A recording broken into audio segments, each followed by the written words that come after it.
kuwaona tena. Na furaha kuona mko na nyuso. Sioni mtu amekasirika sana. Ni wale wanaogopa baridi kidogo kidogo, but it is good. Baridi ni mzuri, joto ni mzuri. It is a blessing and it's God's will for us to be here. And I want to thank God because He is special to us. He has given us another opportunity, another time tukuje hapa tuweze kumwabudu.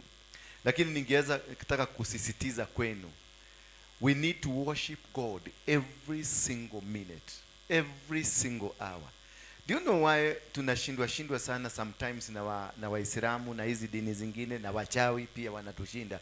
Kwa sababu kuna kitu kimoja wanafanya, they continuously do what they know. Haleluya. Kila wakati wako kwenye kile wanakijua. Kama ni muganga utamkuta kwenye madhabahu yake, kila wakati hatokangi kwenye madhabahu yake. Kama ni Muislamu 5 times a day ataenda msikitini. Kisha baadaye atazunguka akiwa na ile rosari yake akiendelea kutamuka ni Mungu, kutamuka. But we come to church on Sunday, unaweka Biblia asubuhi, Sunday ingine ndio pangusa Biblia inakuwa na vumbi, unaipangusa vizuri, unakibia kanisa, unasema Mungu nibariki. Bwana Yesu asifiwe sana. Alafu ukifika kanisani unaanza kumuita Yesu kuja. Hallelujah.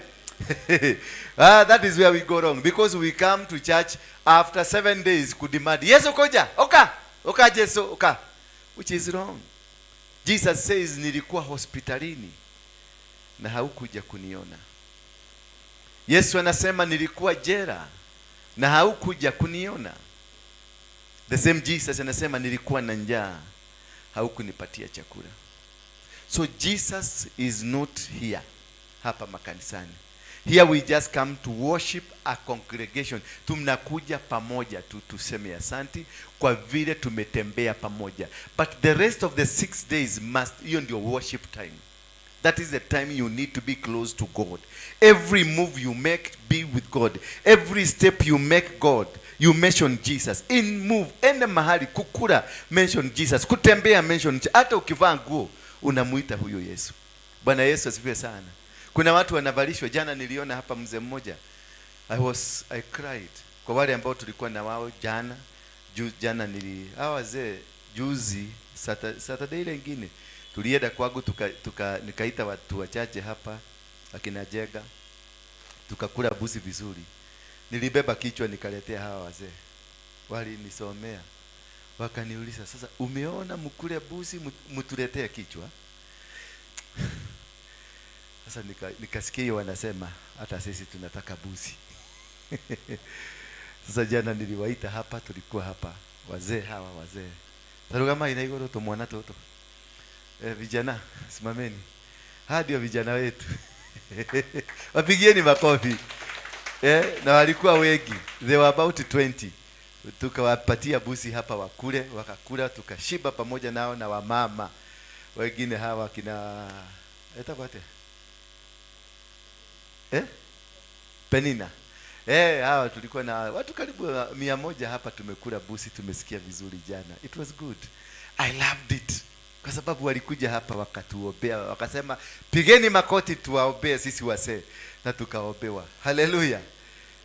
Ndio naona ile teaching tulifundishana hapa asubuhi imekuwa confirmed, si ndio? When you are forgiven, when you are walking in forgiveness, the Spirit will move the same way. You will find what I was speaking, you will speak, somebody else ataongea. It doesn't matter where, it doesn't matter the time. What matters when the Spirit is lining, zinatembea pamoja, you always become victors. You will never go wrong. Hallelujah. Bwana Yesu asifiwe sana. Si mnaona kanisa sasa imepangika vizuri? Are we happy for that? Are we happy for Elder Jenga? Are we happy for Beatrice? Now the church, we need now to stop. Even nasikia Consolata amesema, that is what I taught you in the morning, that we must change the way we are praying. We must stop firefighting prayers. We must stop it. Kama wewe ni mchawi, kama wewe ni firefighter prayers, you are ni mchawi. Wewe na yule anaenda kwa mganga, hamna tofauti. Return to sender. Kai, kama wewe ni walisa, return to sender. You are finished. Wewe ni mchawi. Kanatiguo. Beatrice, hebu nirushie hiyo bagi. Shika hiyo bagi. Hiyo ya wenyewe. Yeah, white. Nirushie. Rusha tu. Rusha. Umenirushia uchawi. Na mimi return to sender. Kwanza nimeshika huyo uchawi. Kwa hivyo mimi ni accomplish. Mimi ni moja wa uchawi. Because when you have the Holy Spirit, uchawi huwezi kukushikilia and you cannot have time ya kuishika. When you are righteous, huwezi kushika dhambi because uchawi ni dhambi. Kwa hivyo umenirushia, rusha tena. Sasa amenirushia uchawi. And because mimi niko na roho ya kiuchawi ndani yangu, that is why nimeushika. Kana unyite rogi. Sasa nikuletee nikwambie hapa kuna vitu chukua. Uniweke pastor, uniweke nitakuja kesho. No, it can't. Not until mimi ni part ya hiyo uchawi. Ndio kwa maana nimeshika. Sasa kwa sababu nimeshika, nina return to sender. Sisi wawili ni wachawi. So, ni wangapi hapo wamewahi kuomba maombi ya return to sender? Inua tu, be genuine. Be genuine tu. Inua tu mkono wa return to sender. Inua tu mkono, usiogope. Haujaanguka. Inua tu mkono wa return to sender. Inua tu mkono vizuri. Inua tu mkono vizuri wa return to sender, return to sender, return to sender. Nyinyi wengine hamjai kuwa na return to sender? Hallelujah. God is not man that he should lie. Bwana, na tukasema sisi zote we are clean. Then tunasema Mungu amedanganya. Bwana Yesu asifiwe. Nobody of us here is clean. No one, including me. We are all dirty. That is why we seek the mercy, the hand of God every time. That is why we come to worship God, to kneel down, to seek God.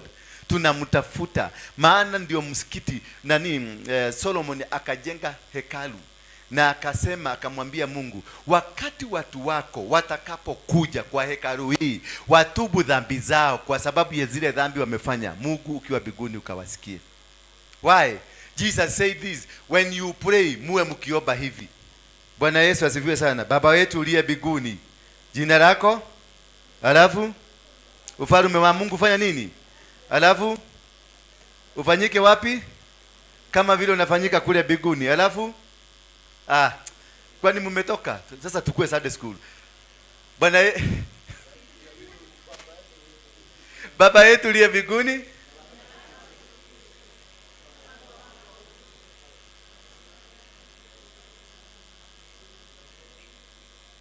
utusamehe kama vile. It is a condition for you to be forgiven. Forgive. It is a condition. It is not a part by the way.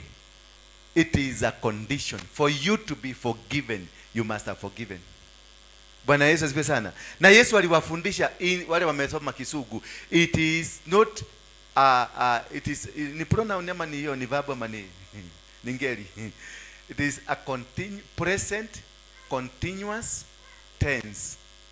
Bwana Yesu asifiwe sana.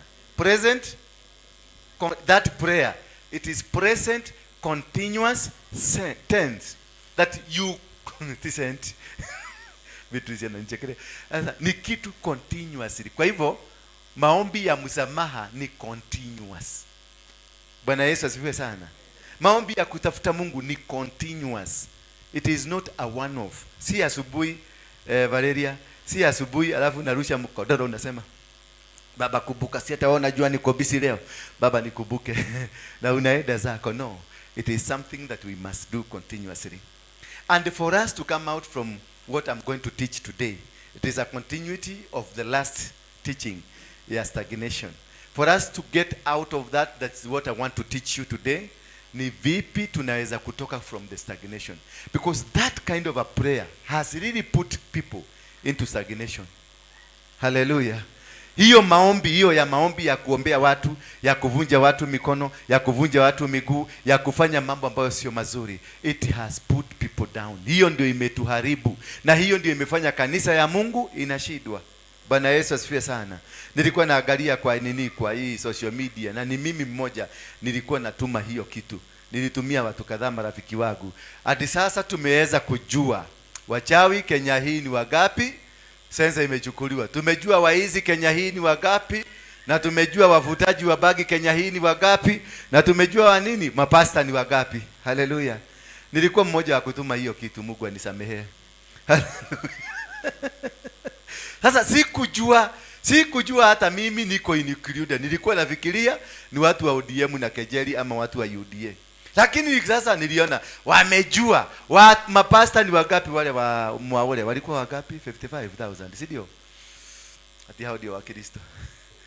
Tukaambiwa watu wa Bagi ni 68, ni 78,000 kwa sababu ni watu wa Jakoya. Tukaambiwa waizi ni 6 million. 7.1 million kwa sababu ni Ruto. Tukaambiwa wachawi ni ngapi? Ni 6.9 kwa sababu ni wa huyo msemo mwingine. Sasa ni sisi wa Kristo kwa sababu si umeokoka. Si ulituma hiyo ka message. Karo, kalikuja hiyo ka message. Ulitumia mtu. Beatrice, hako ka message kalikuja. Na uka comment. Wewe kalikuja.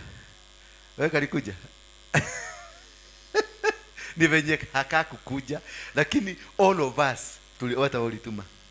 Na sasa huko kanisani. Yani we all shared. Why? Because we lack the understanding of God. And that's why the Bible inatuambia, seek ye the kingdom and its righteousness. We don't just seek the kingdom. Seek ye the kingdom. Tafuta ufalme wa mbinguni na nini? Na utakatifu wake. Kwa hivyo kitu muhimu hapo si the kingdom, ni utakatifu wa the kingdom. Hallelujah. Because there is a kingdom and kuna utakatifu. Anakwambia there is kingdoms. What is it? There is kingdoms. Everything is a kingdom. Whatever you are doing is a kingdom. The business you have is a kingdom. The family you have is a kingdom. The church, this one is a kingdom. But there is other thing that qualifies what kind of a kingdom that you have. The righteousness. If you are not righteous according to what the Bible teaches you, then that kingdom does not qualify to be the kingdom of God. It only qualifies to be the kingdom of the devil, because when it is not with God, it is not of God, you are of another thing. Hallelujah. Kama umekuwa ukiomba maombi ya kupiga watu, you don't belong to God, you belong to the other kingdom, yet you come every Sunday and we preach together. Bwana Yesu asifiwe sana. And that is what has failed us. That is what has made the church, the Pentecostal church, not to succeed. That is what has made the Pentecostal church to be redundant. Tumekuwa confused. Tumekuwa disorganized. We are beaten very easily. We only act. We are firefighters. Wakati kumekuwa na jambo, that is when you pray like you've never prayed again. That is when you mention every verse of the Bible. That is when you mention everything. When you are at peace, unakula manyama na mapochopocho. That is when unasembea huyu mama anatupigia makelele, because you don't understand which kingdom. When you are in a kingdom, you preach about the kingdom. You live the kingdom. You walk the kingdom. You breathe the kingdom. Hallelujah. Because you are in the kingdom. But when you are not in the kingdom, you are part-time kingdom. You will be speaking about the part-time kingdom. Utakuwa ukiongelea mambo ya ufalme huo wakati unahitaji. Bwana Yesu asifiwe sana. Ndio unakutanga wakati wa Januari after December. Watu wengi wanaokokaga Januari after December. Kwa sababu alikula kila kitu December, sasa school fees ndio nakuja kwa pastor nione venye nitapata school fees. Ukitaka kujua wakati sensa ya watu wameokoka, ichukue Januari, sio April. Januari, February. Kwa sababu hapo ndio kajua kanakonga kamewaka vizuri. Kamekuchoma vizuri. Hapo ndio road watu wanafugiago manyumba. Mwezi wa pili manyumba ndio inafugago mpaka mwezi wa tatu. Ndio watu wanamiminika kwa kanisa. Reverend, najua umekuwa ndilo neno ulikuwa ukihubiri, ni mimi ulikuwa ukiniguza. Lakini December nilijaribu kutangaza tukuje kanisani, hakuna hata mmoja alikuja. Na wakati huo, wakati neno ya December ndio niliongelelea kuhusu Januari venye kutakuwa. Neno lako lilikuwa December, halikuwa sasa. Bwana Yesu asifiwe sana. Hallelujah. Bwana Yesu asifiwe sana. Now get ready. I want to malizia ile topic ambayo tulianzisha last time. We'll be dealing with the topic after topic. Consolata, I want to see your work. I know you don't like being commanded, but I will command you as long as you are with me. And there is nowhere utaenda. Mpaka hii kazi tukamilishe. Nataka kuona kazi yako evangelism. I know you are gifted. I want to lift you up as you lift me. No one is full. Hakuna mtu ambaye ni complete. I need Jenga. As much as Jenga needed to come to sit under pastor, I needed him to make me come up. I need Beatrice to come and help me come up. But if I am one man guitar, ni mimi sadaka, ni mimi kuibisha, ni mimi kufanya nini, then the church will not grow. I am thinking of having a church that we can have every branches all over the world. Na mimi ni pastor, mimi ndio asha, mimi ndio security, mimi ndio mutabili, mimi ndio mutabiliwa, mimi ndio kila kitu. It won't work. But to get these people, you must be humbled and be ready. Mkuwe tayari kutumika kuhubiri neno. Mkuwe tayari kutumika katika ufalme huu. Bwana Yesu asifiwe sana. Because all of us, you have a calling. Ndio naona I am happy with these people. Now nimejua saa hii, wakati ulikuwa hapa nilikuwa naangalia, nilikuwa nikiomba, because God told me I will show you. Just prepare the team. Just as Consolata amesema kuhusu Jehoshaphat, he was told just prepare the team for me, then leave the rest to me. Now God told me prepare the church, and now God told me I'm going to show you who will be this and who will be this. Nimejua Jega atakuwa kiongoza service ya asubuhi, the first service. Bwana Yesu asifiwe sana. Ni Jega atakuwa kitokosa. Na Beatrice anachukua hiyo ingine ya pili, inaendelea the second service. Bwana Yesu asifiwe sana. Nimejua kuna Pastor Alice ambaye who is a teacher. Nimejua Carol is here, who is a teacher. So I know nimekuwa sorted hapo mambo ya walimu. Niko na Consolata, ninajua ni muinjilisti huyu ni muinjilisti, anaweza kuropoka anytime, anaweza kukuvamia anytime. Ni muinjilisti na nampenda. Anakoka mukali kwangu. Kama kuna mtu ambaye kwa mukali ni Consolata, because she wants it the way it is supposed to be. Ukienda kubend, hebu jaribu mupite na era ini moja hivi. Ujaribu ubed. Utajikujua mara moja hivi. And that is the kind of people I want in this church. I don't want sycophants. I don't want watu wanaitangwa sycophant. Wale wanakuja kuniabudu, nitakupiga teke. Toka hapa. I want people who can call it the way it is. Bwana Yesu asifiwe sana. Who can say this is wrong and this is how we must, because that person, he is out of stagnation. Ni kutoka ametoka. Kama hajatoka ako kwenye barabara ya kutoka kwenye stagnation. Huyo mtu amejikomboa. Huyo mtu ako na uwezo wa kwenda the other side. Bwana Yesu asifiwe sana. But when you come every time kama Dennis pale, hii kibuyu, unakuta mtu anakuja kuniuliza, hii kibuyu kama ni tutoe hapa ama tu, unamwambia toa, anakuuliza tupeleke wapi? Then when you have those people, you are going nowhere. Mtu mpaka anakuuliza nipeleke wapi? You are going nowhere. It is yes, waambie chukua hii. Hivyo tu finish. Wanajua mahali inafaa kukaa. Wanajua time saa 6 ikifika ni ya kufanya ABCD. Immediately tunakuta vitu vinajipanga vizuri. Hallelujah. That is the kind of church I'm praying for. And the things are coming up. Things are coming up. Si ndio Jamila Annette. Jamila Annette is part of our media team. Mwenye ambao utakuwa na yeye permanently na wengine wengi kama kina Dennis Mukikondiro. We are separating media ya church na hiyo media ingine, so that we can have a permanent media for the church and a permanent media for the other things.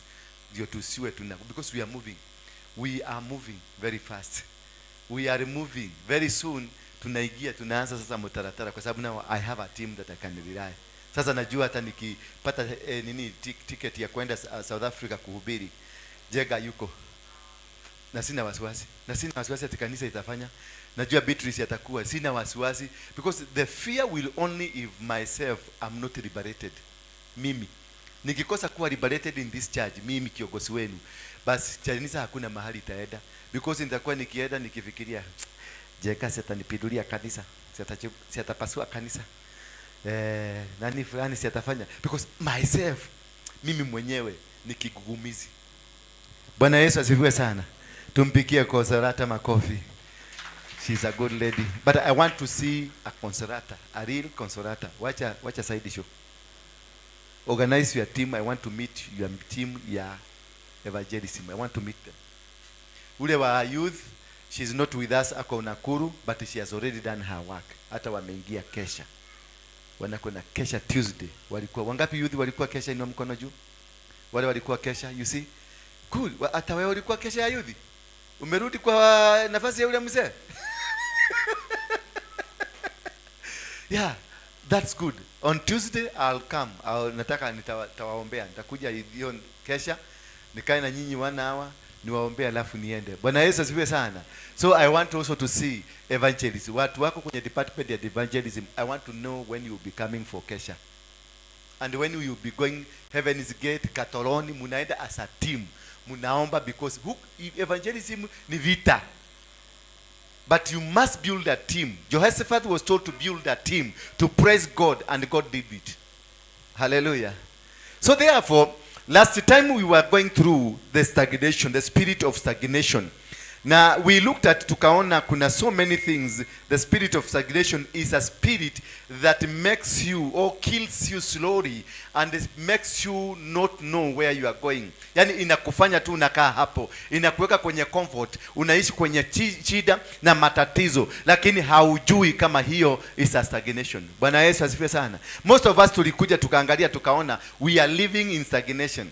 You are a pastor, but your church has stagnated. You are a farmer, but your farm has stagnated. You are a businessman, and your business has stagnated. You are whatever that you think you are, but you have stagnated. You are not making any single progress. Hakuna kusonga, unasonga. Mahali ulikuwa, hapo ndio uko, hapo ndio utakuwa next year. Na unasema, gayariogete? Ini hakuna Mungu wa namna hiyo. Hakuna Mungu kwa kiti ambaye haukui. Ukiona miaka yako, si jana last year ulikuwa 20 years, sasa uko 22 years. Meaning mwili inaendelea kukua. Lakini ukiangalia status yako haipelekani na miaka yako, but there is something wrong in your life. Bwana Yesu asifiwe sana.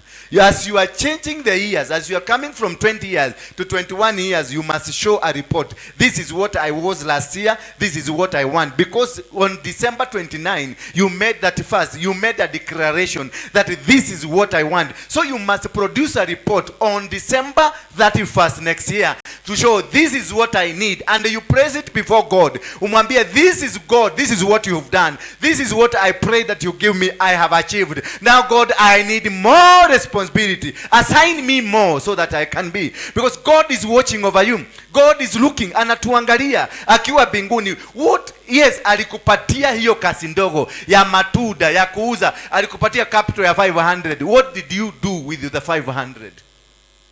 Alikupatia responsibility ya kuja hapa kucheza keyboard. What did you do? Ulikuja tu kucheza keyboard ama ulikuja pia kucheza keyboard? Unahangaisha watu ama unafanya nini? What did you do with an assignment alikupatia? Alikupatia wazee kama hawa. What did you do with them? Because we prayed that God atuletee wazee kama hawa kanisani. Because not many churches these people are invited. Not so many people. Ukienda kanisa mingi hawa watu hatakikani kwa sababu ni masubua. Kwa sababu atakuomba fare, sababu atakalia kiti ambayo kuna yule anatoaga pesa mingi amekalia na uwezi kwenda kumtoa. Kwa hiyo hawatakikani sana kanisani. But we prayed tukiwa hapa. Nikaambia Mungu niletee wazee.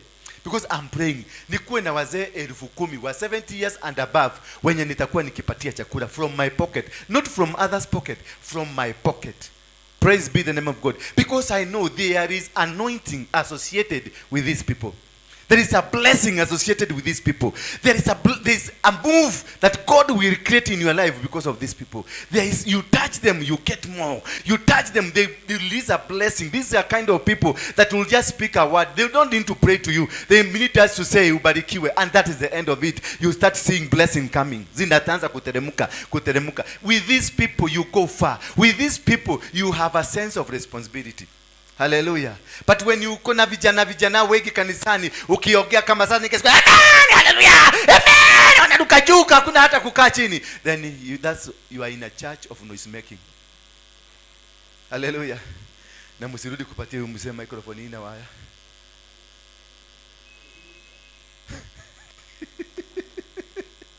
Anakuja anaanza haifanyi kitu. Bwana Yesu asifiwe sana. Bwana kubariki sana. Gaya kuradhi na wagotorie. Yes, good. Hallelujah. Sasa tuende haraka. You can tulikuwa tunasoma kuhusu stagnation, then we saw tuliangalia tukaona the top 7 causes of stagnation. Sitarudia sana, let me mention very fast kwa sababu kuna wale hawakuwa. then we go to the how you can come out of stagnation. Lack of goals, that's number one, that causes you to be in stagnation.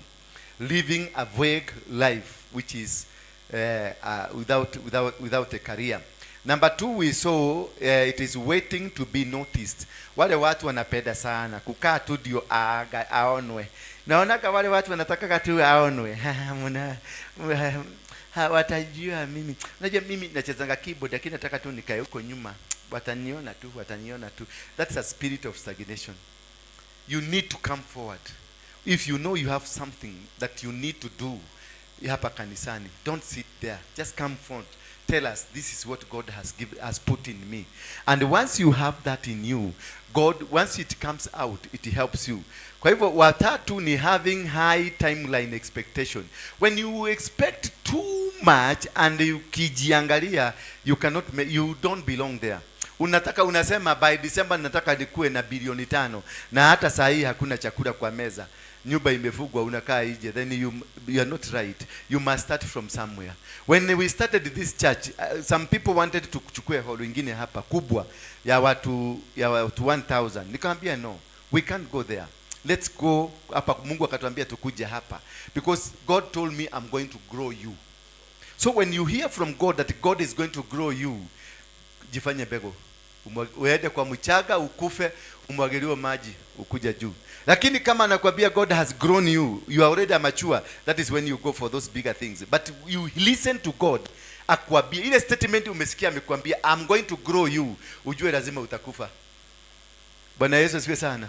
Lazima utafanya nini?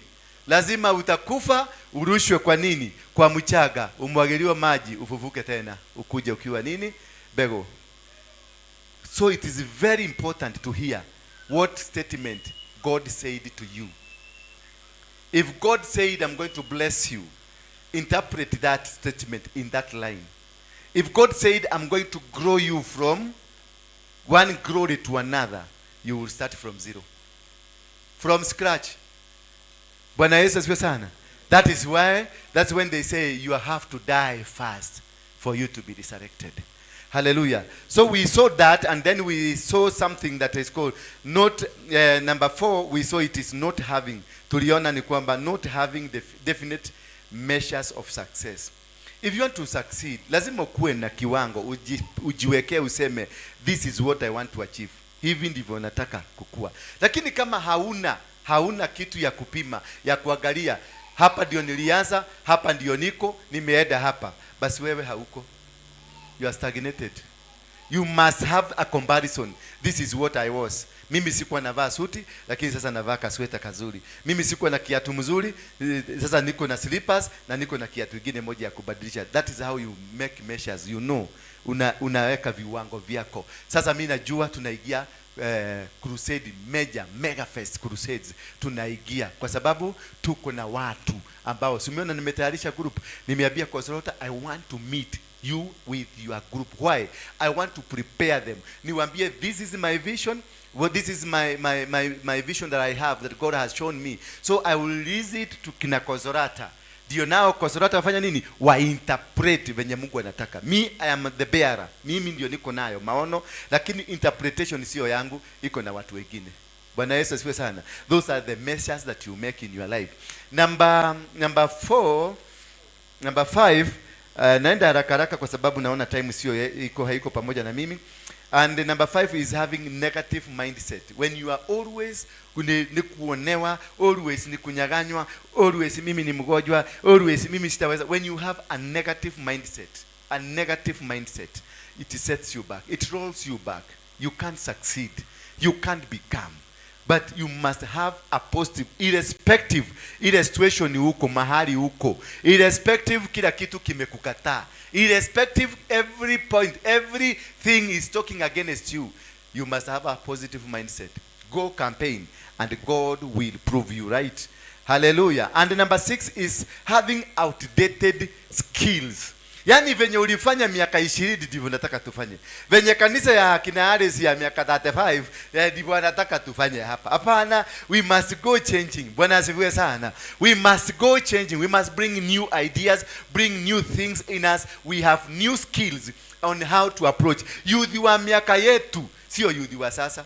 Ati sasa uanze kuwaweka kwa kakorido kamoja pale, ugabie laleni chini uwachape viboko, watashikana, watakunyorosa na magumi ama wakupige na mawe. So you must find an approach. How can you approach them? How can you change their ideas? How can you wako na idea nyingi, lakini nyingi unaona ni za kiushetani, zinakupeleka kwa shetani. How can you turn those ideas, uzitengeneze vizuri, zimsifu Mungu? Bwana Yesu asifiwe sana. Kwa sababu unaweza kuja useme huyu mzee, huyu na manywele yake, hii ni mkora. Lakini angalia, hii nywele ikitengenezwa mzuri, unaona inakuwa mzuri. Bwana Yesu asifiwe sana. Kuna watu wamevugua saruni kwa sababu ya nini? Kuna mtu anakula, kuna mtu analipua school fees. Sasa nikisema hawa wote wanyoe hizi, hawa wanyoe wao wako na madredi, kuna mtu atafuga duka. Nimesaidia ama nimeharibu? Nimeharibu. So we must be able to understand how hizi old school things tuweze kuharibu, tuondoe. Namba 7 ambayo ilikuwa ya mwisho ni lack of growth opportunities. When you don't create opportunities for growth, you will remain where you are. Duka haita kukuja ati kwa sababu ulikuwa na kakioski pale. Sasa kajua imekuja ibomoe. Sasa utakuwa hapo ukilia ukisema serikali saidia. Serikali oye sisi tulibomolewa. Hivyo ni twale moyo wako tulikuwa korogosha, sisi ndio tulibomolewa nyumba. Ade huko hapo tu utakufa hapo. Utakuliwa na mosquito mpaka ukufe. Have growth opportunities. Just try to implement. Jaribu hii, ukiona haifanyi enda kwa hii, ukiona haifanyi enda kwa hii, ukienda haifanyi enda kwa hii. When you have growth opportunities, you create them, then God will come and perfect you. Mungu anakuja, anaona. Nani alichimba vizima? Ni zikiziko zikikaa mbaya. Ni ni Isaka. Kama angekufa moyo na ile kimoja, si dunia yake ingekufa. Mambo yake ingeshia hapo. But there is one thing he did. Hii ilipokataa alienda to the next. Hii ilipokataa alienda to the next. Hii ilipokataa alienda to the next. That is why you see always me. Utanikuta kwa furniture ikikataa naruka, naingia kwa studio ikikataa naruka, naingia kwa maharagwa ikikataa naruka, naenda hivi naenda mpaka nishike ile yangu. Bwana Yesu asifiwe sana. Because God sometimes will cause you to want to see whether utafaulu. Kama utangangania. Ufalme wa mbinguni si wa kupatianwa. Ufalme wa mbinguni ni wa kuchukuliwa kiagufu. Bwana Yesu asifiwe sana. Na lazima ujitume ndio upate. Bwana Yesu asifiwe sana. Sio wewe hata I'm here. I'm highly anointed. I'm a prophetess. I'm a prophet of God. I'm highly anointed. I think you can see I'm highly anointed. Oh. Utabaki hapo na highly anointed. Go out there, tell people what God is saying. Tell people what God wants. Then they will see the fruits. People are waiting to see the fruits, not the plant. Wanataka waone mazao. Wanataka wakuone venye umezaa, ni nini umezaa. Kwa sababu yes, you can be a prophet of the doom. Yes, unaweza kuwa highly anointed. Lakini wakati wa kuzaa tunyoka tuanze kuzaliwa. Bwana Yesu asifiwe sana. Those are seven hindrances that cause stagnation. Bwana asifiwe sana. Sasa nataka tusome kitabu cha 2 Timothy ndio tuingie how to break the stagnation in your life. So many of us here, we have been into stagnation. We have been trying every move. Tukienda hivi, hii inakwama hivi. Tukienda hivi, inaharibika. And tumeteseka sana. Watu wengi hapa, everybody can look at your face and I can see the signs of dejections because you've tried. Umejaribu kuweka kazi hii imekwama. Ulijaribu kuanzisha huduma ikakwama. Ulijaribu ndoa ikakwama. Ulijaribu this ikakwama. But how do we? Kwa sababu mzee kama huyu ukimuuliza, angetaka kuwa na mashamba kama Kenyatta.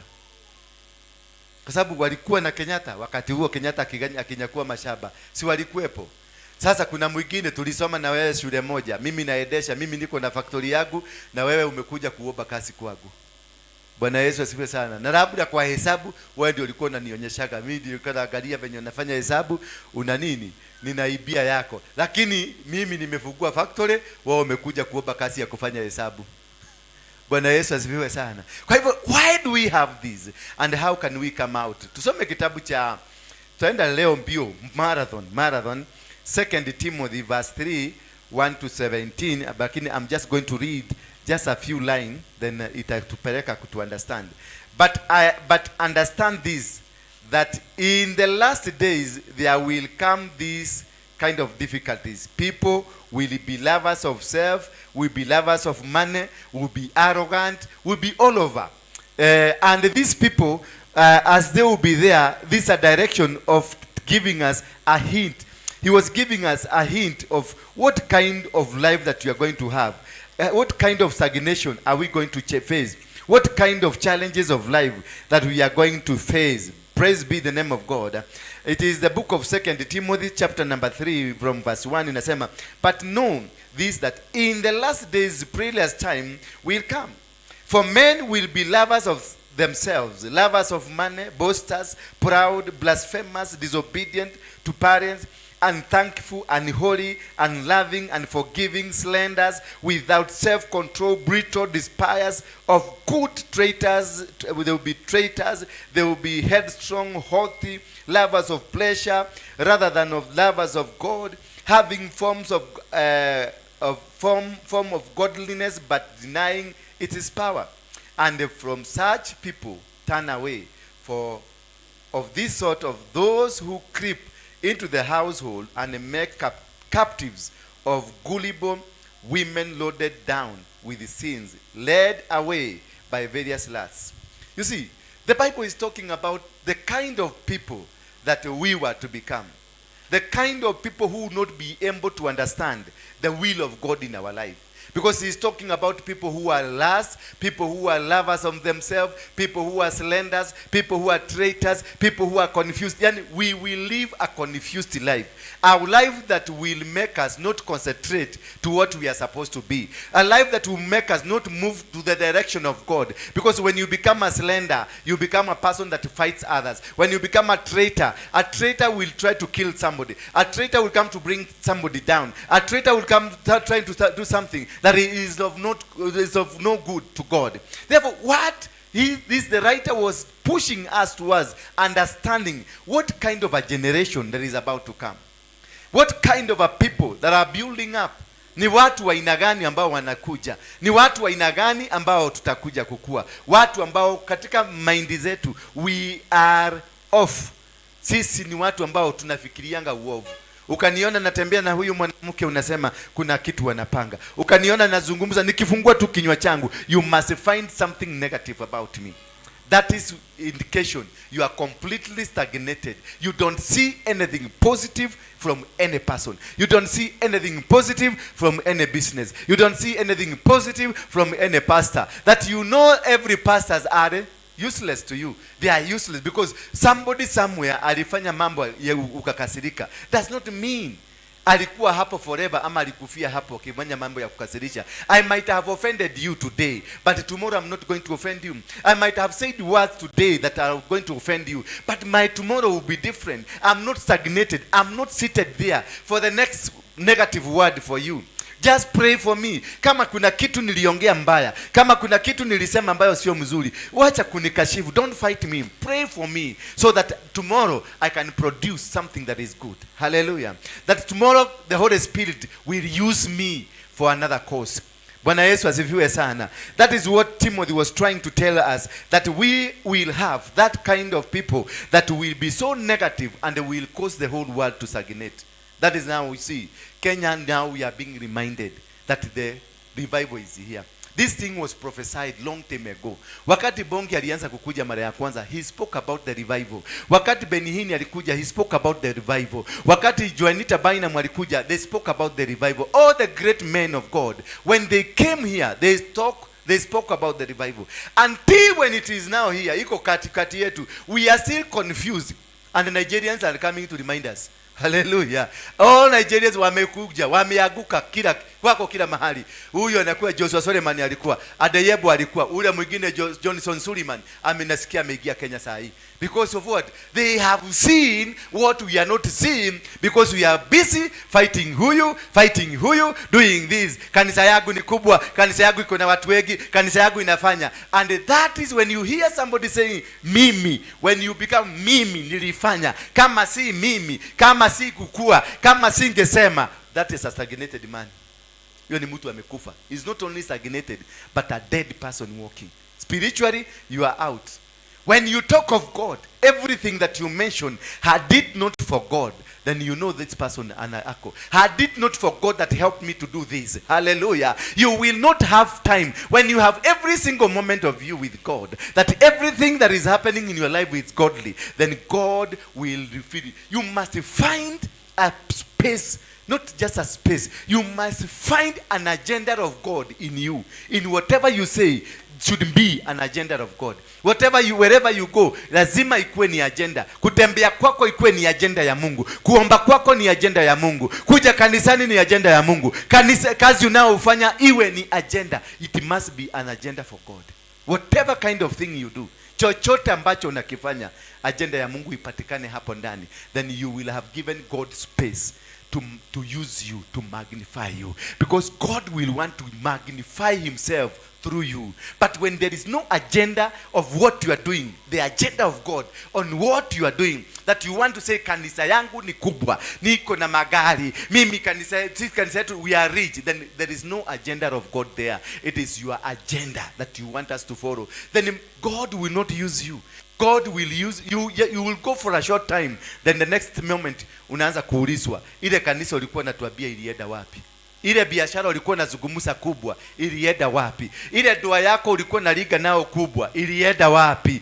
Bwana Yesu asifiwe sana. Kila kitu ambacho tunafanya in life must be in line with the agenda ya Mungu. Everything you do, hata hiyo simu yako umenunua, isikuwe ni simu ya biashara ya mambo yako, iwe ni simu ambayo agenda ya Mungu itapatikana hapo. Ile kazi yako unafanya, kama ni ya nyumbani ama ni ya biashara, lazima inside that business the agenda of God must be found. That is why David was a bad boy.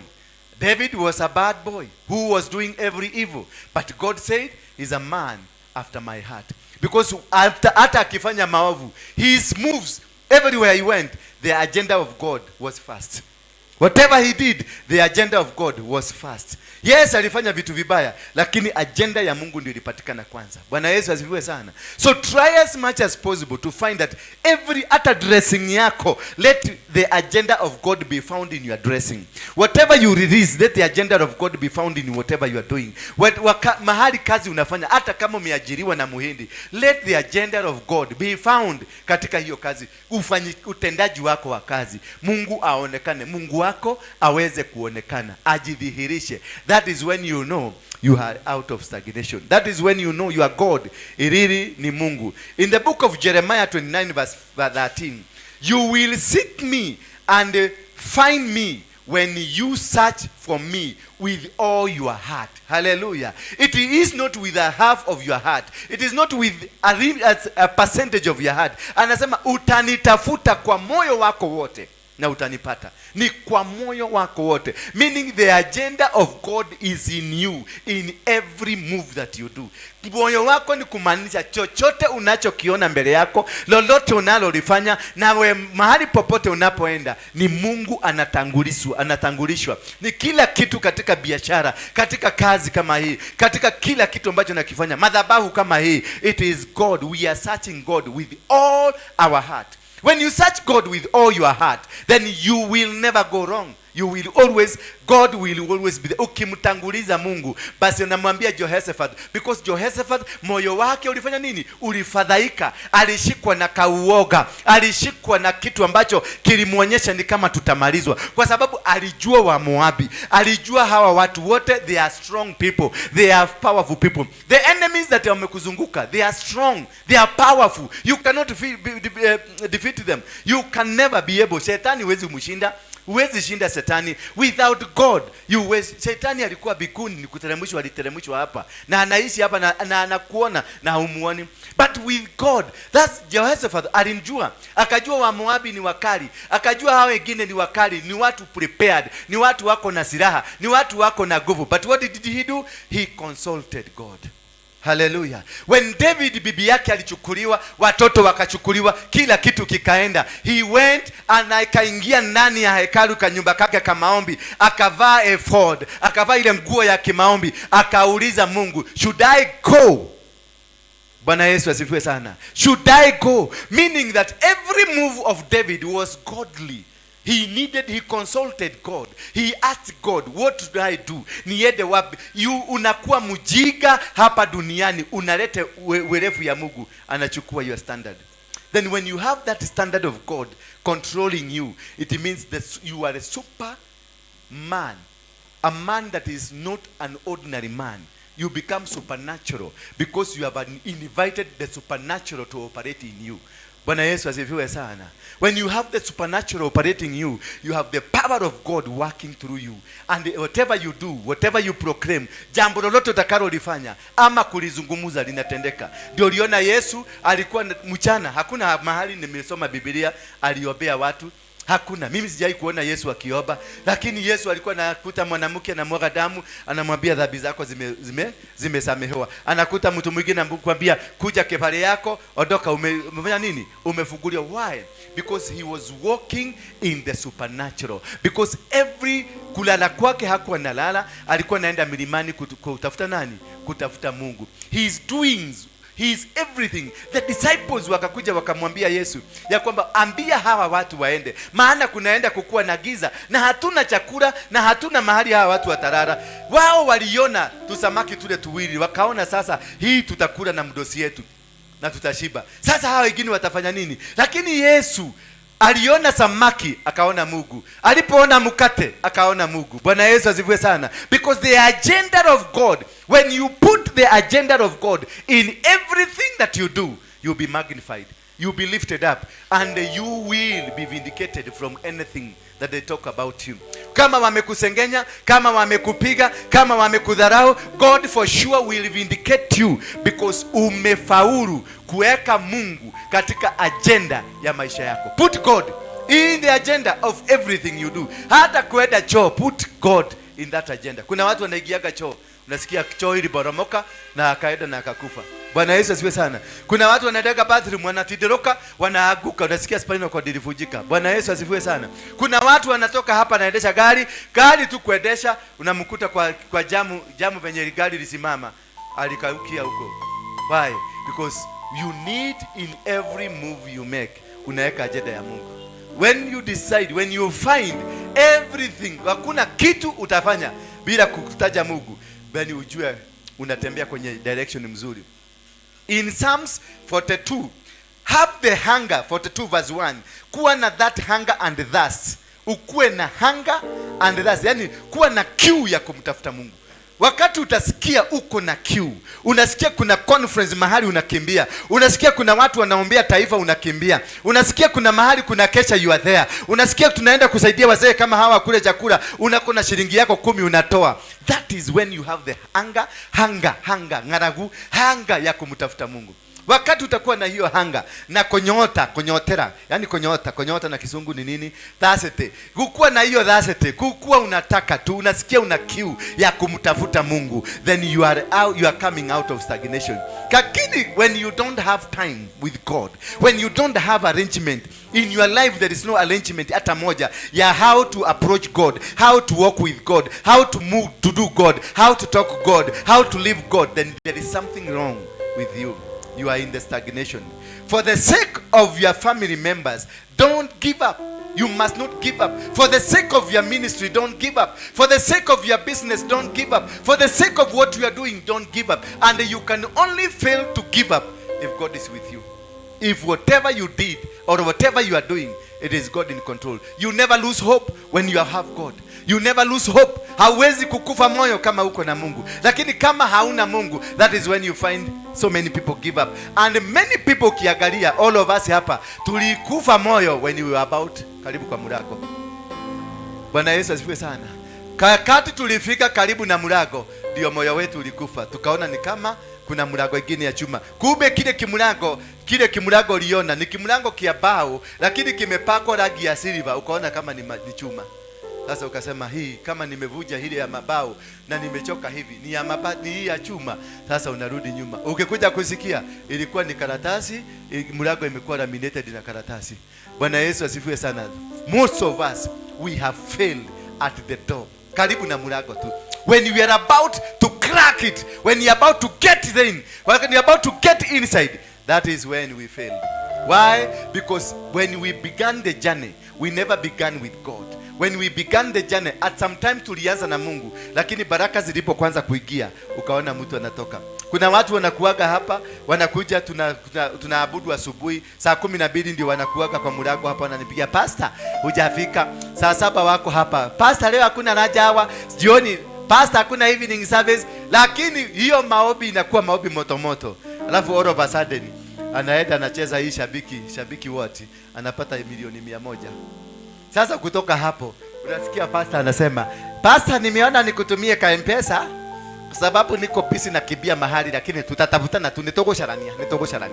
Bwana unamkumbusha na hii maombi asubuhi. Yeah, pastor day busy. Sasa niko busy. Wacha nikibie, niko nafika Nakuru nikibie. Because the agenda was not God. When you had the agenda, the first thing you will do, you'll come back to God and ask God, how do I use this? Hii pesa nitaitumiaje? Hii kazi ambayo umenipatia nitafanyaje nayo? What will I do? How am I going? When you allow God to become your manager, you allow God to become your supervisor, you allow God to become your accountant, when he has given you, then that is when God, you are going to succeed. When you allow a ministry like this one, that God to come and bring the people that he wants for the services, for the church, then that is when you know that you are with God. But if I go around picking my friends or calling people from somewhere because I know them, then that is not the agenda I'm building for God. I'm building my own agenda. And that one is bound to fail. Hallelujah. He is bound to do what? He is bound to fail. Within you there is a spirit that is greater than whatever is around you. Greater he is that who is in me. That is the book of John, 1 John verse 4. That greater, you must make who should be in you to be greater. Bwana Yesu asifiwe sana. You must have a higher spirit. Spirit ambayo iko juu. You determined. Unajua uko katikati ya mawimbi. Unajua uko katikati ya shida. Unajua hapa pande huu ni lion. Pande huu ni machita. Ukipanda pande huu kuna nyoka. Ukienda pande huu kuna shimo. You must have the high spirit. Unajua, I'm going to come out of this. I'm not going to die, but I'm going to stand. Nitashinda. Licha ya kuwa kuna ugumu umenizunguka, I'm going to make it. You must have the high spirit determined. That is the book of 1 John 4 verse 4. And you will continue reading down there and you will see what God has said about it. The spirit of stagnation is a stubborn spirit. It does not disappear on its own. You have to pray aggressively to get out of it. The spirit of stagnation, just the way I told you last time, it is a spirit, a very stubborn spirit. You have to pray. It doesn't matter umeokoka. It doesn't matter where ni pastor. It doesn't matter where ni preacher. It doesn't matter who you are. It is a stubborn spirit. Ni spirit ambayo haiwezi, haitoki. You need to pray and pray and pray and pray without ceasing. Praise be the name of God. As you pray, God will hear and will end it. Will end the stagnation. There is the book of Deuteronomy. I don't remember. God had to remind them, you have stayed here for a long time. You have stayed here. Somebody, if you remember it, you remind me about that book. It is in the book of Deuteronomy. It is talking, Deuteronomy 1 verse 6. It says, the Lord our God said to us in Horeb, you have stayed long enough at this mountain. Turn and take your journey and go to the hill country of the Amorite, to all their neighbors, the Araba in the hill country, and the lowland, and the Negev, and by the sea coast, in the land of the Canaanite, and in Lebanon, as far as the great river, the river Euphrates. It is God who had come. It's God that came to remind them, to tell them, mumekaa hapa sana. Kuna watu mumekaa kwa mama zenu sana na baba zenu. Kuna watu mumekaa kwenye kabiashara kamoja. Ati because hiyo ndio ulikuta baba yako akifanya, umekwamilia hapo. Hiyo kabiashara ndio ulikuta ati ni ka generation, ni kabiashara ka familia. Ati kwa sababu hii kazi ni Mungu alinipatia. Yes, ni Mungu alikupatia wakati huo. Sasa alikupatia ukanyage ndio uende to the next level. Mwambie mwenzako, I want to move to the next level. Nataka kuenda to the next level. This job is, yes, it came from God, but I am not forced. I'm not permanent here. I'm supposed to move to the next level. Hallelujah. So God spoke to them and told them, mumekaa hapa for too long. I want to speak to you. I'm prophesying to somebody here today that the position ambayo uko sasa umeikaa for too long. Get out of it and seek the will of God, of the next move of God in your life, because God has given you very many chances. You move forward. Don't stuck to what you have now. Don't sit on what you have now. That was given to you for that particular time. Now God has given you a permission. Move on, because God is telling you, you have sat here for too long. Hallelujah. Iyo maombi umekuwa ukiomba, wachana nayo sasa. Badilisha maombi kama Hana. Hannah had to be reminded that God is not looking for a baby. Already God had so many babies, had so many children were there. Mungu hakuwa anatafuta mtoto kutoka kwa Hana, alikuwa anatafuta nabii. Naye Hana alikuwa naomba mtoto, naye Mungu alikuwa anatafuta nabii. Wakati Hana alibadilisha maombi ya kutafuta nabii, akamwambia Mungu, nitafutie, nipatie mtoto na mimi nitakurudishia. Mungu akajua mama ameelewa. Bwana Yesu asifiwe sana. Mungu akajua mama, because there are people who are carrying wombs. Kuna watu wako na mimba ambazo hamuziombei, ziko zinaongojea for that connecting word. Kuna watu ni manabii hapa, they are just God is waiting for that connecting word ya kuelewa why you've been called. The day you understand why you've been called, you move forward, you will succeed. But as much as you are there, utakaa kwa hako kabiashara kako, utakaa kwa hiyo familia yako, utakaa kwa hizo vitu unafanya, but you will not succeed. That kuto succeed does not mean that God is not with you. God will be using you. Utatoa unabii tu, na unabii yako inakuwa ni accurate, lakini ukirudi nyumbani mpaka kiberiti hauna. Hapo ndio unajaribu kuweka ile unabii ulitolea ule mama akanunua gari. Unaitisha unabii, kiberiti moto ijiakishe, inakata kuwaka. I speak to you fire. Amuka, waka, nipige getheri. Unakuta kuni tu zimekuangalia hivi. Lakini ulikuja ukanitabiria kanisa yako itakuwa kubwa, magari zitapaki hapa, na kweli zilipaki. Lakini ukirudi kwako, hata kiberiti, chakula ni kuomba unapatiwa na maneiba. That is the spirit of, does not mean, yani kuwa na mkuu umeokoka does not mean stagnation haitakukamata. Itakukamata. Na ikikukamata inakuleteaga mahaibu, masigino ya aibu, kila kitu. Every move you make. Na inahakikishaga ni wakati ule tu umekuwa in the holiness, umekuwa mahali patakatifu, umekuwa kwenye maombi, umekuwa kwenye mahali yani Mungu alionekana. Sasa hiyo ndio spirit hiyo inakujaga na kuambia, ulituacha tu hapa kwa barabara na tumekungojea tuende home. Bwana Yesu asifiwe sana. Siku hiyo ndio unasikia karipoti kasimu, unaambiwa maneno mengine. Unasema, devil, you are a liar. There is no devil there who is a liar. You are the one who is a liar. Get out of there. That is what the Bible is saying. That ondoka mahali hapo. The Lord our God said to us in Nairobi, you have stayed long enough. Consolata, you have stayed long enough. That is what they are saying.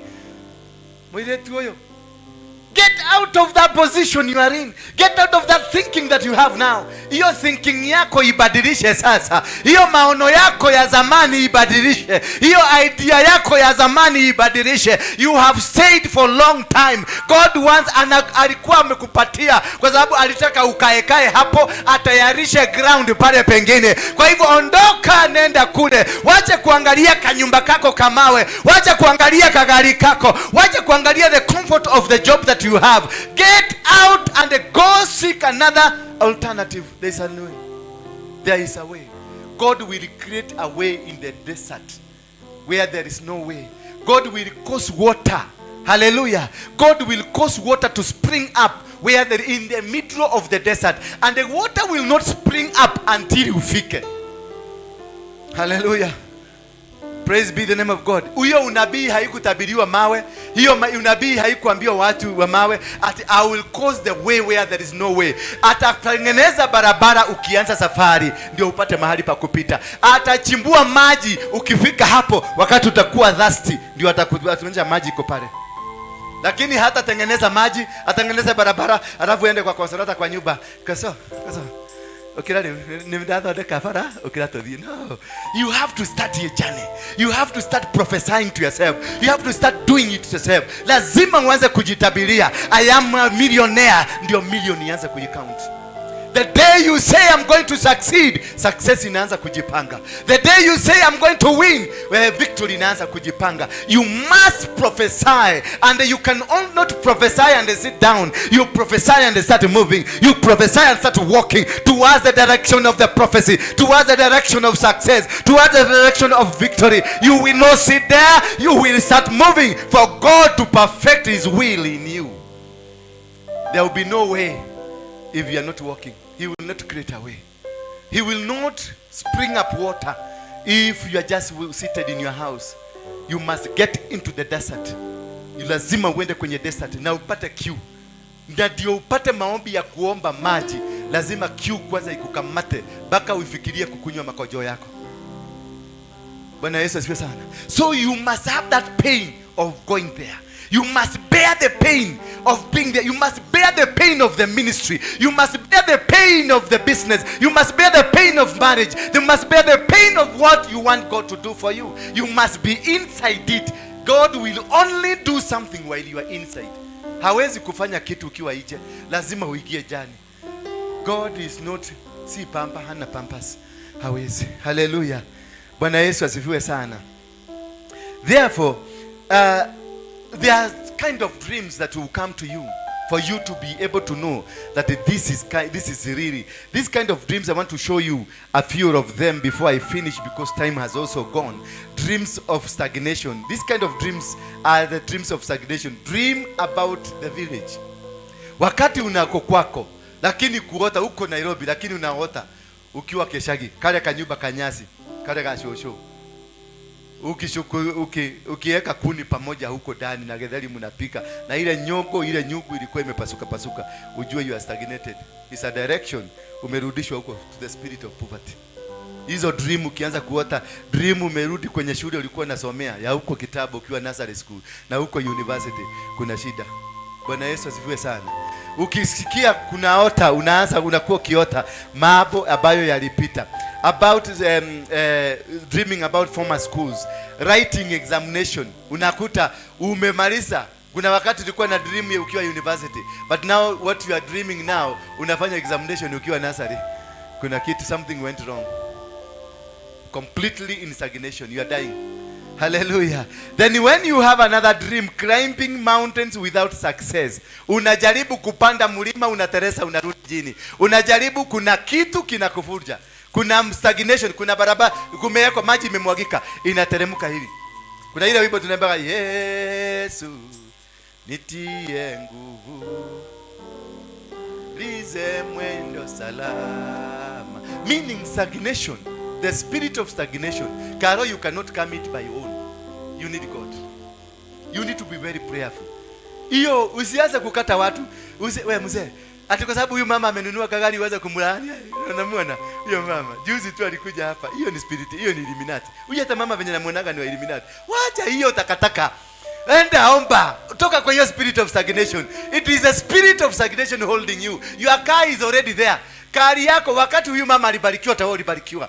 Because when the angel of blessing alikuja na akakuja na vitu zetu hapa. Danieli alikaa 21 days kujua ya kwamba mizigo yake imeteremshwa. Lakini kumbe ilikuwa imekamatwa na mfalme wa Persia. So most of us vitu zetu ziliachiliwa, manyumba ya makorofa, magari mazuri, ndoa nzuri ziliachiliwa. Danieli aliendelea kuomba. He went for 21 days fasting and praying. Ndio Mungu akateremsha Michael. Aende apigane na mfalme wa Persia. Vitu zikaachiliwa. Pigana. Enda kwa maombi, wacha na stories za kazi za kuomba maombi ya kiushenzi. Bana, naona huyu mama ananiangalia vibaya. Alafu niendesha kagari kagu. Unajua gari kwa barabara haijuagi mahali kuna labda kulikuwa na tumaji na sikuwa nimeona, na huko kapande pale. Nakuja na kumijilia tumaji, unasema tutamuona mali anaenda. Mtaendelea kuniona mimi mimi nilimwaga maji hapo. Hapana. Na mimi sikuwa na maji. Nilikanyaga barabara. Wewe ulikuwa unafanya nini hapo? Hai, unaanza kunikemea. Utakemea, utachoka. Na next time utanikuja na Range Rover. Bado ukikemea. Na wewe hiyo hata unaogopa kuniomba lift kwa sababu unaona kama utaweka Range Rover chafu. Pray for that spirit to come out. It is a stubborn spirit. It is not an ordinary spirit. It is not just a spirit. It is a stubborn spirit. Haitambui wewe ni nani. Haitambui mafuta yako. Haitambui wewe ni na nguvu gani. But stubborn, it's as stubborn as it is. Pray and pray. That's the Bible is telling us. Omba, you need God. You need the connection of God. You need God to come into you so that you can be able to come out of it. Mungu mwenyewe ndiye aliwakuta akawaambia, you have stayed here for long. Bwana Yesu asifiwe sana. Why? Because they had a connection with God. Walikuwa na communicate na Mungu. Walikuwa naongea na Mungu. Ndio Mungu akaona isi ilimo neshikalile muno lekedi deshialili.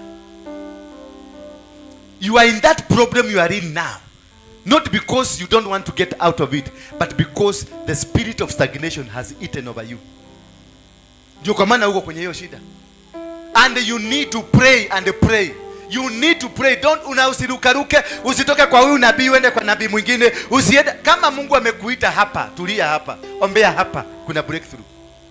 Lakini sio utoke hapa uende kwa Beatrice, ukitoka kwa Beatrice uende kwa Divina, uende kwa Divina uende kwa nani? Uende kwa huyu uende kwa nani? You will die kwa sababu you be given different directions. Revelations zinakuwa tofauti. Mimi nilikuona, ukuona kwa ndoto yangu, nikaona mchungaji. Lakini huyu alikuona kwa ndoto akaona mwanamke na mtogosa. Na the same way you came to me, the same way you went to him. Interpretation na revelation ni tofauti. Ina depend wewe ni wa wapi. Sasa utaenda kwa Rejo Maria, uakishiwe msumaa 6. Hapo akutabirie. Utaenda kwa nani? Utaenda kwa huyo mwingine nabii mwingine. Ukikuja kwangu na mimi nitakwambia maneno yangu. Kutoka hapo unakuwa umechanganyikiwa. That is part of the spirit of stagnation. The spiritual immorality. Because that is what they have killed. Unakuta mtu anakuambia nimeenda kanisa 20. That is spiritual immorality. Kama Mungu amekusugumusia, that is why I said you need to know, you need to seek God. David used to ask God, is it right I do this? Seek God. If you are coming to this ministry, uliza Mungu kwanza, is it right niingie hapa? Mungu atakuzugumusia. He's not blind. He's not man. God will tell you for sure go. Ndio huyu mzee wakati alikuja hapa, nilimuuliza swali ya kwanza, ni wewe umejilete ama ni kutumwa umetumwa hapa? Because kama ni yeye amejilete atatusubua. Akitakuwa mkora hapa tusubue. Na si kupenda kwake because alikuja akiwa na agenda. Na naombaga hapa, naomba mtu wa hapa akae na mtu ambaye si wa hapa atoke. I don't want them. Kwa sababu blessing yako iko kwa Moiro na wewe umekuja kukaa hapa. Kiodo gikorokilio kwa Moiro na wewe haha utitio getugia na mahoya. Ya nini? Bwana Yesu asifiwe sana. Direct this person. Be a prophet that will direct the people towards the right direction. Mtume kule anafaa kwenda. Wacha kukaa naye kwa sababu unaona labda anaendesha kagari kake. Utamuua na ukimuua na wewe unakufa. Mtakufa nyinyi wawili. You be stagnated both of you. Kanisa inaaguka, inakuwa na poor people in the church. Kila mtu because you killed this man who should have been where anafaa kubarikiwa. Ndio hii kiti amekalia ikuje ikaliwe na mwenye hapo. Bwana Yesu asifiwe sana. And that is success. That is why church will grow. That is why you will have the right people who will understand your vision and they will go far. Praise be the name of God. But when you have sycophants, because kama huyu akuja hapa kwa sababu anataka kukua hapa, he will be a sycophant to me. Kwa sababu anataka kukaa hapa. Na mimi nitamfanya sycophant akuwe akini fuata. Nikiita jega na itika. Nikikohoa nasikia jega na itika for nothing. Nikukohoa okugagati amunene kwa sababu ni sycophant. But when you have people that are godly, that are seeking God, that are asking God, can we do this? Then you have people that will take you far. For you to succeed, surround yourself with people who are seeking God. Na ndio naonanga nafukuzaga watu. Mimi sikufuzagi kwa sababu sikupedi. Naweza kuwa tunakula na wewe, tunakunywa na wewe, lakini kwambie toka. Bwana Yesu asifiwe sana. Si ajabu Beatrice siku moja nikwambie kanyaga huko, uende huko. Kwa sababu ya nini? Nimepatiwa information nikaambia unafaa kuwa kwa waelimu. So lazima nikusindikize uende kwa waelimu. Ndio uende upokee. Labda ukipokea huko Mungu atakwambia rudisha sasa. Bwana Yesu asifiwe sana. Rudisha sasa huko. Nilikuwa nataka uende uchukue, urudishe. Lakini nimekustikia na karo. Na wewe ni wagire guthi kwa waelimu kugera ri. Hiyo itatolewa na nani? So you must understand and you must help people to get free. When Paul and Silas was praying, wakati wakiwa ndani ya korokoro, all doors opened. Hallelujah.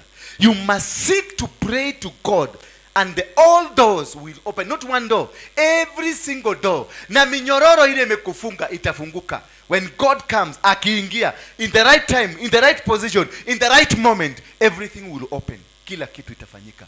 Bwana Yesu asifiwe sana. So when you have sex dreams, and when we have dreams about eating, and the dreams about animals, then you know you are in stagnation. Bwana Yesu asifiwe sana. Ukianza kuota about sex, uko na mama fulani, uko na mwanaume fulani, then there is something wrong in you. Ukiota kuona wanyama wanakukibisa, wanyama wanakufuata, kuna kitu ambayo ni mbaya. Go pray about that. And this spirit ya stagnation, it is not any ordinary spirit. That is what I want to nasisitiza hapo. Si spirit ya kawaida. Si spirit ambayo utaiambia pepo na kanyaga. Atenoga na kanyaga na hiyo ipo na kanyaga ina Beatrice okay. Ina kwa telephone.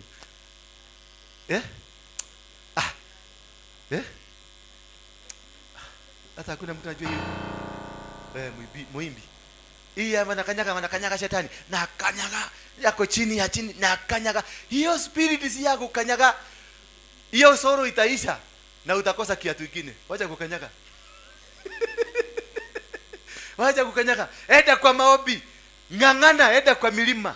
Enda Katoroni, enda Heaven's Gate, enda kila mahali. Usiende kwa manabii. Seek God. Seek God. Nenda umejua, uangalie maisha yangu venye iko. Mimi sijai move, nikijaribu kumove hii kitu inarudi. Nikijaribu kwenda hivi haiendagi hivi. You don't need a munabii. Niweza kumenya munabii. Ate nwagorire we natukutuku yaku ure. Wathukuma 15 ri igathuka ikaria 20. Nirani munabii. No, you need to seek God. Nenda kwa Mungu. Nenda ujue ni nini. That is the spirit of stagnation. Wakati unajenga kanyumba kamefika mahali, unasikia mgonjwa fulani umetokea. Ile pesa ungemaliza nayo imeenda. Basi, unahitaji munabii? Hauhitaji. Wakati unaenda kupatiwa promotion, unasikia kumetokea disaster in the company. Company imecollapse. Do you need a prophet?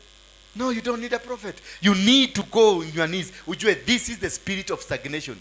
Wakati umejipanga, unasikia kuna kitu imekuja, imechukua pesa yako yote. That is, you don't need a prophet. You need to connect yourself with God and pray seriously. Uombe. This is about praying. I'm beseeching you, my brothers and my sisters. It is about praying. About praying for you to come out of the spirit of stagnation. About praying in this church for us to come out of stagnation. For me to come out of stagnation, I need your prayers. I need my prayers. I need you to pray for me. Ndio niweze kutoka kwa stagnation. Na mimi niwaombe na nyinyi mjiombe ndio tuweze kutoka. Si kwenda kutafuta manabii. Hii spirit ya stagnation haitaki mnabii. Haitaki. Inataka ujiangalie. Ujifanye grafu yako. Hebu fanya grafu yako, chora kwa hewa. Chora grafu yako ya maisha. Hebu nione kila mtu chora. Inua kidole yako juu. Jichore, nataka kuona venye imeenda. Genuine, fanya grafu yako venye maisha yako. Hebu fanya kwa salata nione. Bas, don't need a prophet. You need to kneel down. Hebu chora yako. Wewe unahitaji hata uende ukaishi kwa Mungu. Wewe chora yako. Niadira. Enda uchore graph yako. Ukiichora the way itakupeleka. Go to God. Go seek God. Go pray. Fast and pray. That is the only God will come and will rescue. He came, the children of Israel. It is God who came for them. They didn't go for God. It is God who came for them. Praise be the name of God. Bwana Yesu asifiwe sana. It is God who will come for you in that spirit of stagnation. It is not you. It is not this other one. Because it is only God. Atakuangalia juu ya kai wewe ni hapo ile mno. Karibu iweleza. Bwana Yesu asifiwe sana. Ninatangaza katika jina la Yesu Kristo, Mungu awafungulie ufunuo wa kujua ni spirit yapi imekukamatia wapi. Because the most important thing ni kuunderstand hii spirit imenikamatia wapi. Kwa sababu kuna wengine wamekamatiwa kwa mguu, kuna wengine wamekamatiwa kwa johora, kuna wengine wamekamatiwa wapi. You need to understand. First before you start praying, understand hii spirit imenikamatia wapi. Ukijua imekamatiwa hapa kwa johero, sasa hiyo pray. hii hapa, wekelea mkono, na hata ukiweza ekelea mguu yako hapo hapo, imukamatia ikuache. Paulo na Sila waliomba, Paulo na Sila waliomba. Waliomba wakiwa wapi? Milango ya gereza ikafunguka. Waliomba wakiwa wapi? Wakiwa ndani ya gereza. Hapo ndio walikamatiwa. Milango ya gereza ikakatika, milango ya gereza ikafunguka, manyororo zote zikafunguka. Hapo wakiwa ndani, they prayed a prayer for redemption.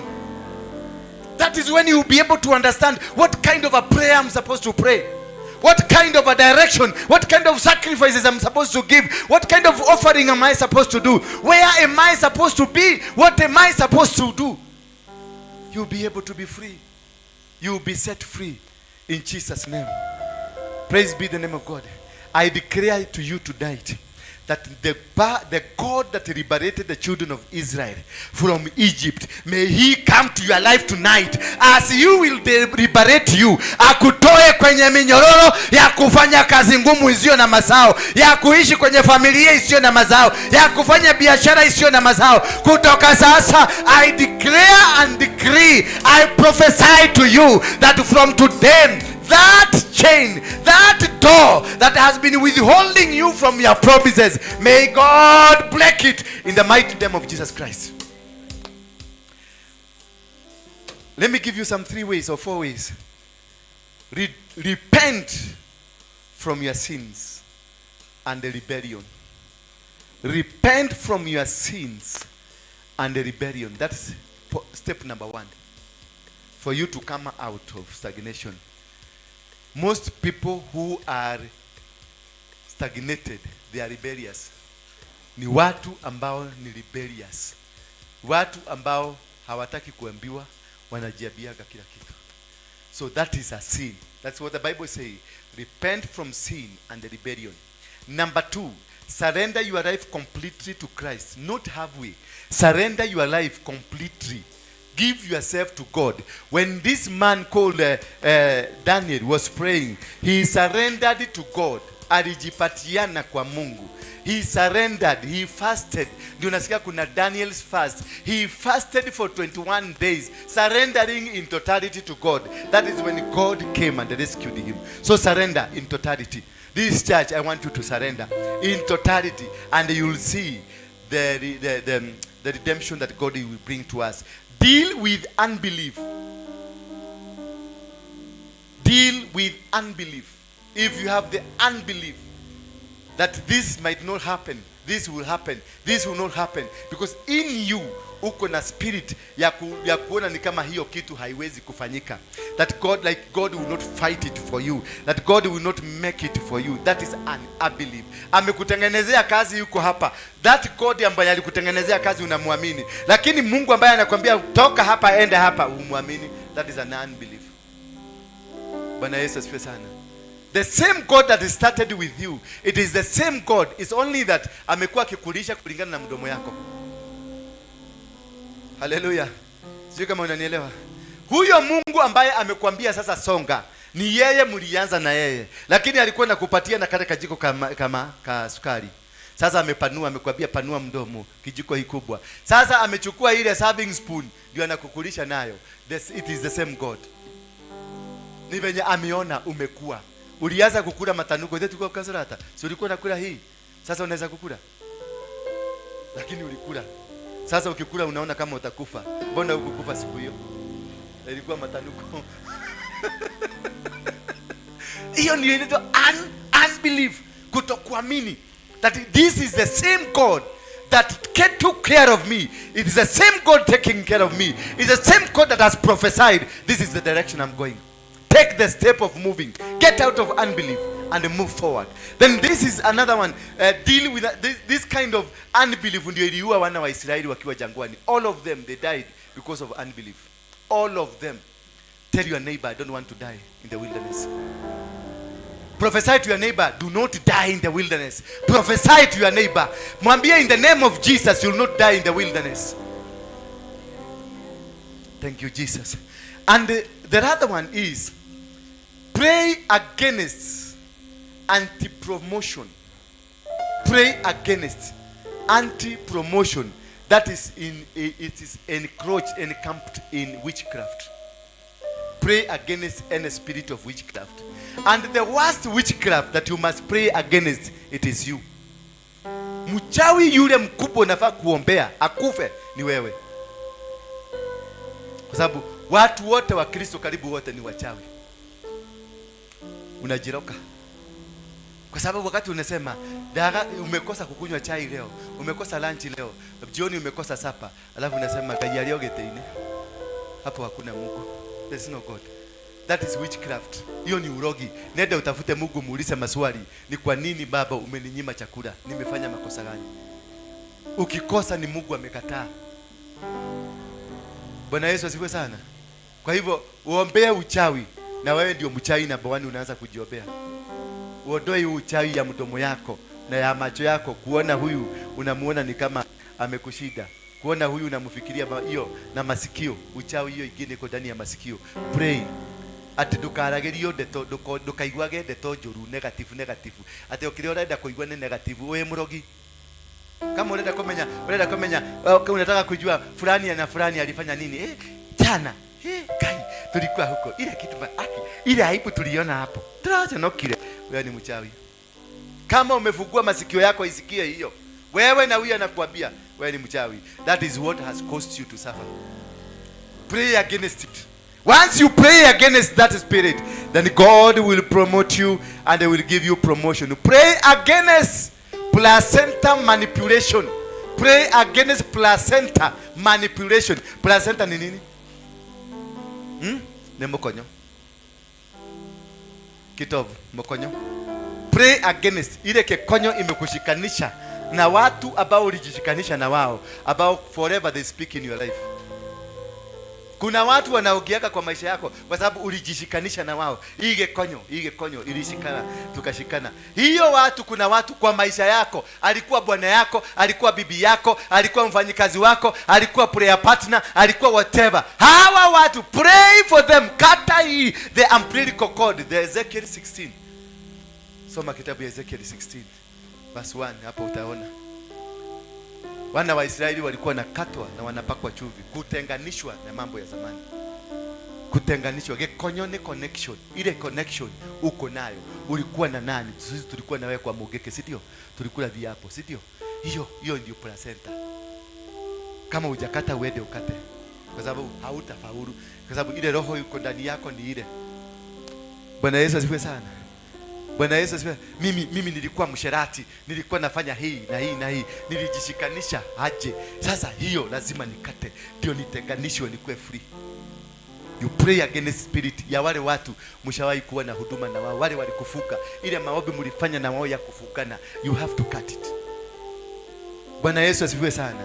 Deal with foundational problems such as collective captivity.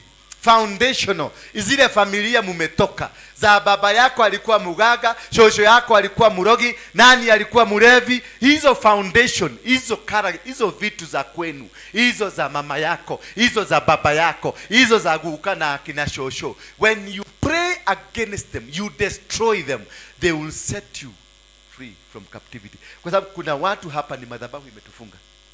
Kuna watu hapa tumefungwa kwa sababu shosho yetu alikuwa mchawi, alikuwa mugaga.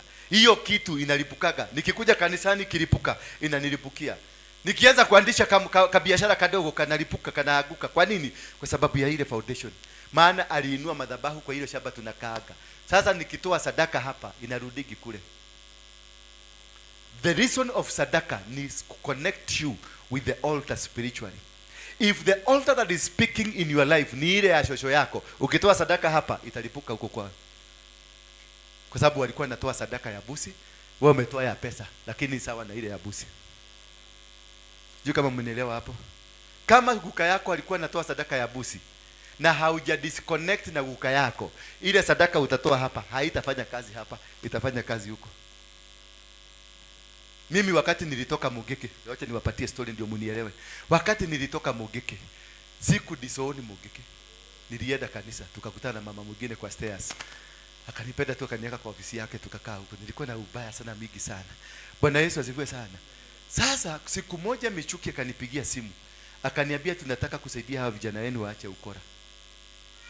Akaniuliza ni nini tunaweza kufanya. Kwanza aliniuliza mkipatiwa magari yenu mtaachana na magari za wenyewe. Nikamwambia sawa. Akanidentify kampuni nyingine hapa inaitwa City Builders. Itujengee matatu hizi. Hapa. Hii block hapa hiyo iko hapo juu. Nikatumwa huko. Wakasema watakuwa wakifanya production ya gari 5 kila mwezi. Nikaenda town, nikaenda kwa Michuki nikamwelezea. Wakaweka kwa account 500 million, account ya Equity. Ndio tuende tutoe huko, pesa inatumwa huko, gari inarudishiwa tunapatiwa. Then the day of going to sign, it was on a Thursday, I remember. Nikapigiwa simu Wednesday na meya wa Pretoria. Nikapigiwa simu, meya wa wapi? Ni rafiki yangu sana. Akanipigia simu.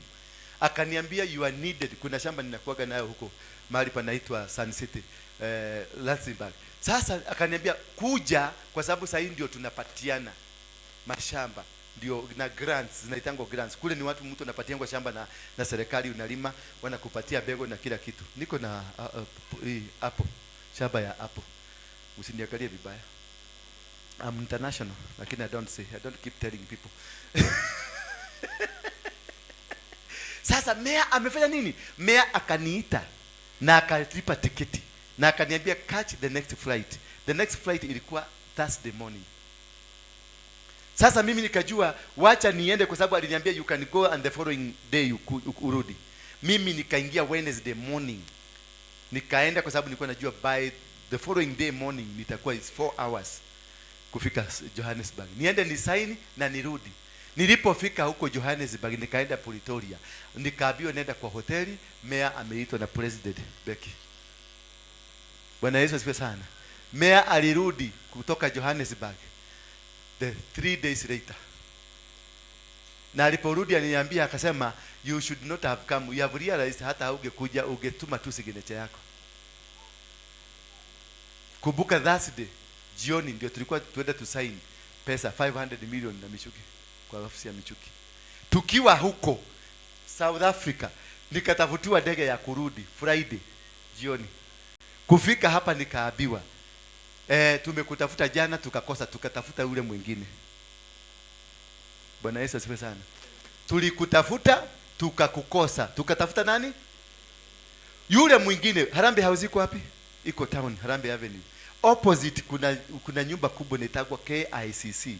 Hapo chini kuna mkahawa inaitwa Tintin. That morning huyo mwingine na wenda wasibu yake alijikuta akikunywa chai hapo. Hiyo time ya kwenda kusaini. Alijikuta si kuitwa, alikuwa ameitwa, alijikuta akikunywa chai hapo. Alafu walipompigia wakamuuliza uko wapi? Akasema niko hapa Tintin. Akaambiwa panda juu ghorofa ya 13. Na mimi nimeenda wapi? South Africa kusaini. Si kusaini, nilirudi. Unajua nini nilifanyika? Wakati nilitoka, Bwana Yesu asifiwe sana. Wakati nilitoka, niliachia mtu madhabahu. Hiyo madhabahu iko hai. Hawa watu walikuwa wanataka kufinance watu wa hiyo madhabahu. Na mimi nilitoka nikaingia kwa Harrison Ng'ang'a. Kwa hivyo I'm not directly allowed to benefit from this altar because I'm outside the altar. So the altar cost the owner who sacrifices akuwe karibu. Alipatiwa 500 million. Nakutanaka na yeye na magari zikitembea kwa barabara, ma VX zile mpya. Na mimi niko na kang'ombe kangu hapa. Hiyo ndio power ya madhabahu. Disconnect from those altars. Once you disconnect from the altars, your channel will be created. Now I created a channel that went to the owner. Ndio nakutanga unadhokoma shetani anakuja anachukua kwa sababu kuna connection yako na madhabahu ya kishetani, ndio lazima wakuje wachukue. Hallelujah. Sio kama mmenielewa hapo. So you must be able to disconnect yourself so that God can create your channel. Blessing comes out of the altars, not maombi. Kama tungekuwa blessing inatokana na maombi, hatungekuwa na maskini wengi kanisani. It is about the altar. The altar will determine which direction. Ndio unaona familia ya Kenyatta they are dictating kwa sababu wamejenga altar. Unaona pale KICC hapo katikati. Acha niwafundishage maneno. Hapo KICC katikati nani amekaa hapo? Ni Mzee Jomo Kenyatta. Ameangalia parliament. Upande huu uko upande ya Harambee House na Sheria House. Upande huu iko na City Hall. Upande huu nyuma yake ni koti. Ndio unaona anadigida huyu kijana. He is the one holding. Madhabahu ya finances imeshikiliwa na familia ya Kenyatta. Madhabahu ya power iko pale Uhuru Garden, ile kiwanja ya Uhuru. Ile inaitanga hii hapo Serena hapo chini. Hii wamejenga, wamefesi vizuri. Inaitwa ate? Inafikana na Uhuru Park ni hapo Serena hapo chini. What do you call it? Uhuru Garden, garden? Hapana, garden ni ile. Uhuru Garden ni ile. Central Park, Central hapo kumejengwa kadhibo ya Moi. Hiyo ni madhabahu. Hiyo kadhibo si kadhibo. Hiyo ni madhabahu. Ndio uliona wakati Moi alikufa, Uhuru alimake sure ameteremshwa kwa kadhibo yake, na Uhuru alikuwa anatembea mguu because that is where he got his power from. Bwana Yesu asifiwe sana. That is where he got his power from, and you can go there now.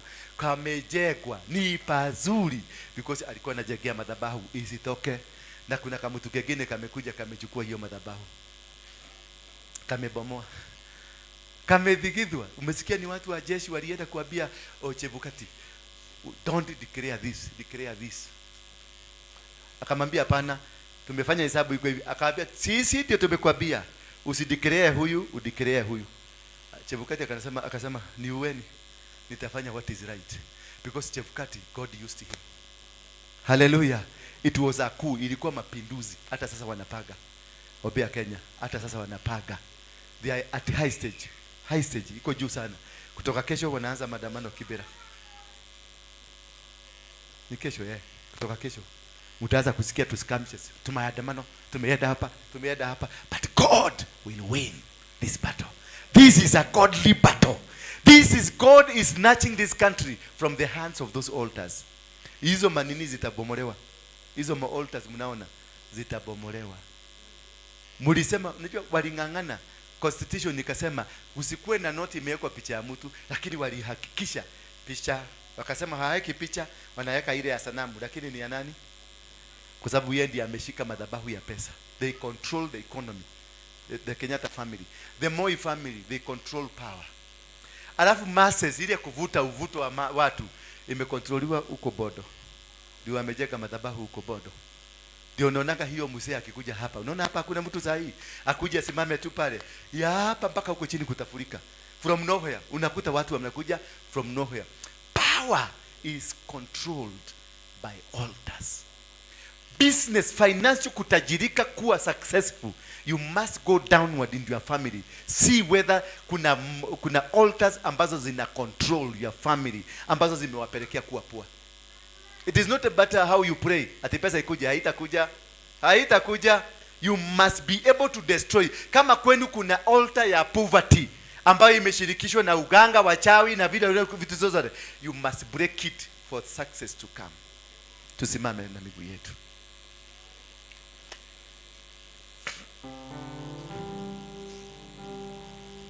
Then finally, barricade your life with the blood of Jesus. Barricade, jifunike tu na blood of Jesus. Once umefanya hiyo yote, umefunja hizo madhabahu, hukosaki kazi kwa sababu ya ati ni kazi hakuna. Kazi yako iko. Karo, kazi yako iko. Promotion yako iko. Mahospitali mimi niliona na macho yangu, na kwa dream niliona uko na hospitali 3. No madhabahu kuna makwanyu matigekoreka. Wonekorogo na negative mind. Gwagako higora thene. Gwagako tigawira yekia. Kashaka yekia. Speak to those altars. Set yourself free. Bwana Yesu asifiwe sana. Hallelujah. How many of you are blessed? How many of you are blessed? May God of heaven, the God of Joshua, the God of Elisha, the God of Moses, the God of children of Israel, who liberated the children of Israel, may He liberate you from the yoke of poverty, from evil and the demonic powers, that you may come out, that you may win this victory in a mighty way. Amen. In Jesus' name. Amen. God will set you free. Amen. What I want to tell you, enda ujifanye hiyo grafu nimewaambia mchore. Ukichora hiyo grafu na kalamu, sina kidole, na kalamu uchore mwaka hii yote. Umesikia Belita? Uende kwa nyumba uchoe kwa kalamu, uchore grafu yako, uone penye naenda. Utafute namna ya kuvuja. Hiyo ni madhabahu. Ukiona grafu yako ya utoto yako yote mpaka saa hii uko hivi, uone venye kavu inaenda, ilienda ikaenda tena ikarudi hivi, kuna madhabahu inazungumza juu yako. You need to destroy it. You need, there are people here I know they are multimillionaires, watu ambao wanafaa kuwa na business empire, lakini they are poor because they are being held. Mtoto yako alienda wapi mami? Ujui?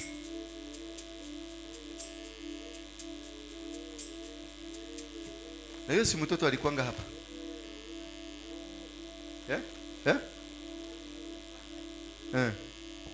Hajapotea? Hajapotea? Mpatie siku 3. Hajapotea. Utampata tu, sijali.